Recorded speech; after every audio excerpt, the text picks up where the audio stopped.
Shalom. Yahweh Yah Shemala Thumb Bashim Shah, the police officer Malak in the Israelite school, U.P.K. down here in VA. Started out of 1 West 125th Street, Harlem, New York. We are not affiliated with any other Hebrew Israelite group. You understand? Outside of 1 West, outside of the I.S.U.P.K, you're not in the truth. You're at home where the truth started, where the truth went here. You understand? Today is a very important topic. We're going to be talking about how color matters. Right, and during this time is a very heavy. It's real heavy that we're going through COVID-19 right now, and the kids are at home. If you believe in the Bible, black and Hispanic man, if you're looking at this video, this class, you make sure you teach your children this lesson, because something that they won't learn in any university. I don't care if it's an HBCU, a PWI, a charter school, a public school, or elementary. It don't matter what level. They're going to be taught. If you just let TV raise your kids, if you let society raise them, you ain't never got to teach your child nothing. If you just let them grow up, they will learn how to love their oppression. They will learn white supremacy. They will learn it, because Christianity is white supremacy. It's the poison of love of our oppressor. It's the poison of love of the so-called white man, who is the devil the Bible speaks of. You understand? So you have to teach your child color matters. There's too many times I hear Christians say, growing up in the church myself, color ain't in the Bible. Oh, what does it matter what color Christ is? If it mattered enough that somebody would change it, it matters. It's in the Bible what color Christ is. It's in the Bible what color the angels are. It's in the Bible what color the Most High is, and we're going to prove it like we do everything else in the truth. We're going to prove it with Scripture, with the Bible. It's in the Scriptures. The problem is the pastor's too lazy to look. The pastor's too busy collecting checks while people are out of work during COVID-19. Being a selfish, sick bastard. That's what the pastor's doing. They're not teaching the Bible. They're not teaching our people the truth of the Bible. Only in the U.P.K. you will find the truth of the Bible. Only in the U.P.K. you will learn the culture, our customs, how we lived then and how we are supposed to live now. It don't change, right? So color is in the Scriptures. We black people in the world. It's like in the Christian church, it's almost like they make it seem like there were no black people. Like there was those movies with Ramesses and Yul Brynner as Ramesses and what's the devil's name that played Moses? I can't think of his name. He was a famous devil in those making those the LA Noir type movies back in the 50s and 60s and the 40s. He was a real famous. I can't think of his name, but I know Yul Brynner, a white man, an oppressor, played Ramesses, which Ramesses was an Egyptian. You understand? Which don't make sense. The Egyptians were what color? The Egyptians had dark skin. They wasn't white colored people. They had pigmentation, right? And they had that old devil playing Moses. Some old sodomite playing Moses. Some oppressor playing Moses. When Moses was an Israelite, which Israelites are black. The Jews are black.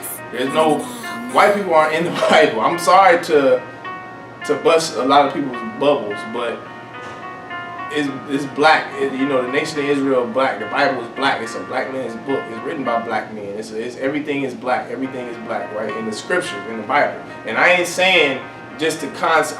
You got to understand the context. It's not saying Africans. That's that old doo-doo brown. That's that bad dark skin. Israelites are black, but we call ourselves black because the other nations called us black. The other nations called us Niger or nigger, which is Latin for, you understand, Niger is Latin for black, right? So the other nations called us that to describe the kind of conditions we were in.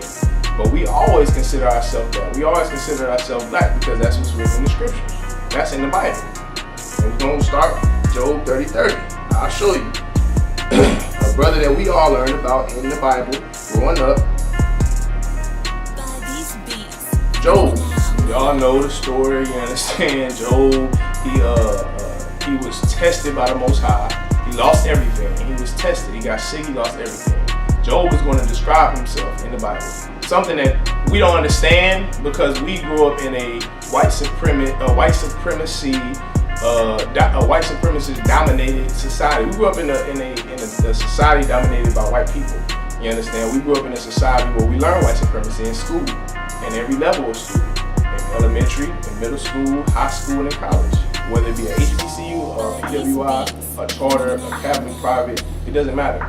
You grew up and you learn. We grew up and we learned white supremacy. When the Bible is the blackest thing known to man. You understand the Bible. And this is Job 30:30. My skin, his flesh, his skin, my skin is black upon me. This is Job, you understand? The same man that was tested by the Most High. This man is describing himself. He says, my skin is black upon me, and my bones are burned with heat. Because he was sick at that time. He's describing himself. He's saying, man, I'm black. Yeah, you get the point? Like, I'm black. We're going to go to Songs of Solomon. You understand? Songs of Solomon, chapter 1, verse 5. This is King Solomon.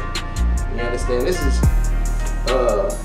who Christians say the wisest man of all the Bible, of all time, right? This is who Christians would say, right? This is what we learned growing up. This is King Solomon. This is a wise man, riches, had all these wives and this and all the gold and wealth. Well, let's see what Solomon, how he described himself. Let's see. Songs of Solomon, chapter 1, verse 5. I am black. I am black, but comely, meaning I am black and beautiful.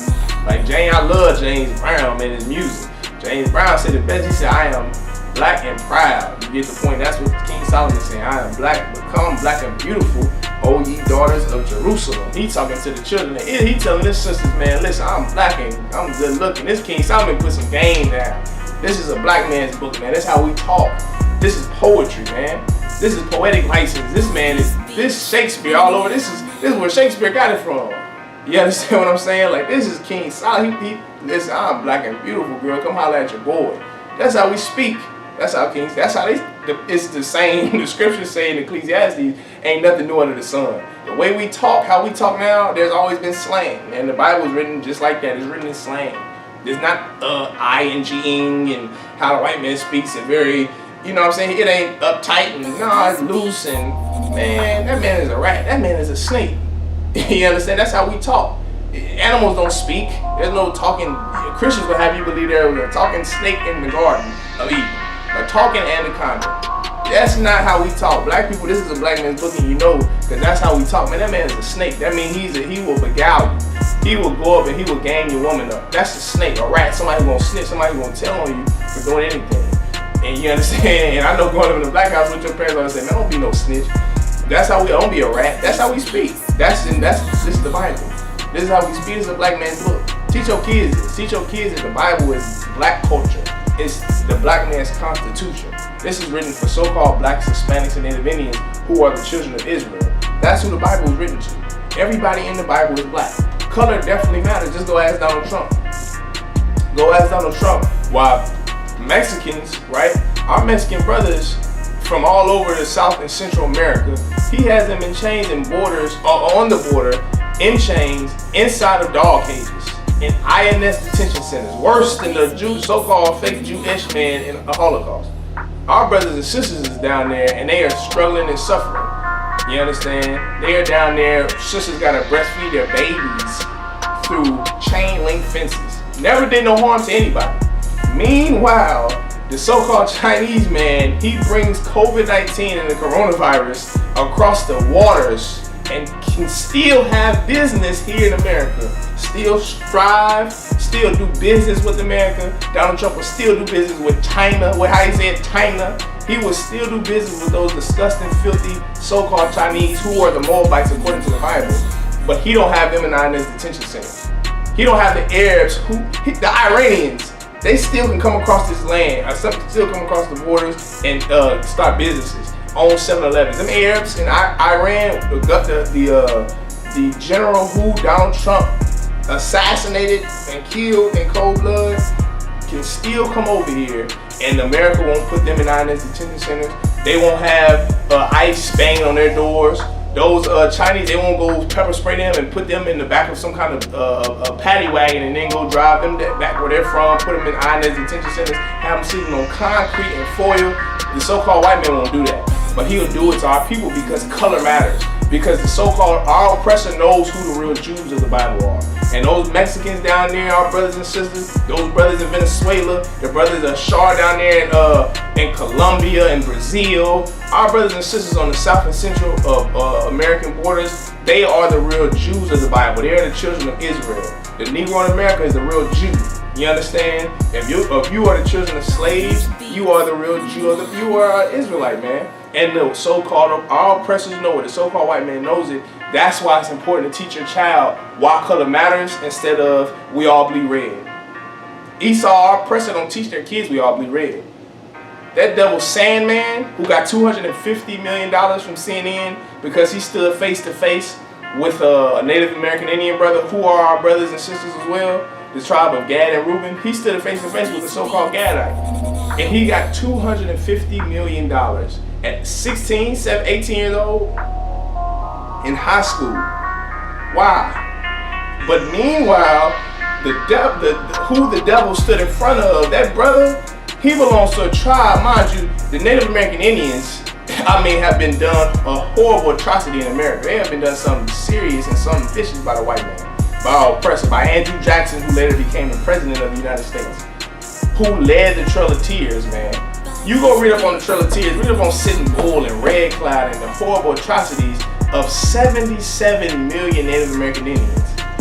They will give this devil who forefathers oppressed that brother he was standing across from, who was just simply doing a peaceful protest, because Esau's such the devil. He can't allow this 17-year-old standing in front of a man who old enough to be his grandfather, and he has and CNN gave this devil $250 million. $250 million. Meanwhile, that brother, this tribe, they wiping them off of Montana, out of Wyoming, out of Oklahoma, out of all those, the Oregon Trail, those western fronts, the frontier. They wiping and taking so-called Native Americans' land that's been here for 12,000 years. That was an article I read, man, that said they trying to take these, our brothers' land that's been there for 12, Gad and Reuben, man. Gad and Reuben.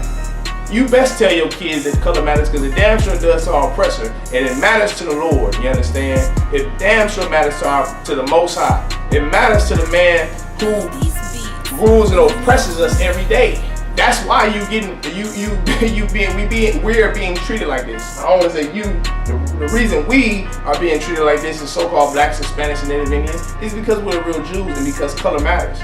You understand? Africans don't come over here and get treated like that.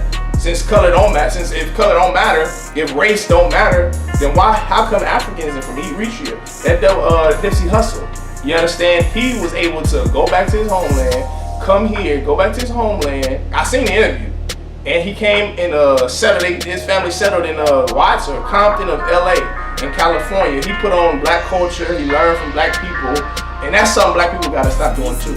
Stop teaching these other nations that come from other countries that don't belong to the 12 tribes of the nation Israel. Stop teaching them how to be black, man. They can't do it. He's a horrible rapper. I don't care what nobody say. He's a horrible rapper, man. Horrible artist, all that. He's garbage compared to any of the worst that you want to call the worst so-called black man. A black man, I can rap better than him because I'm the salt of the earth. That's how. I can play basketball better than any other nation. But we the salt of the earth. We do it better than anybody. And you better teach your kids that, man. If you black, so-called black, Hispanic, and Native Indian, if you the children of slaves, you best teach your children why race matters, why it's important on whose side of the fence you're on. You got to know you can't be on our oppressor's side. You can't be on the same people that lynched and raped your foremothers and forefathers. You can't be on their side, man.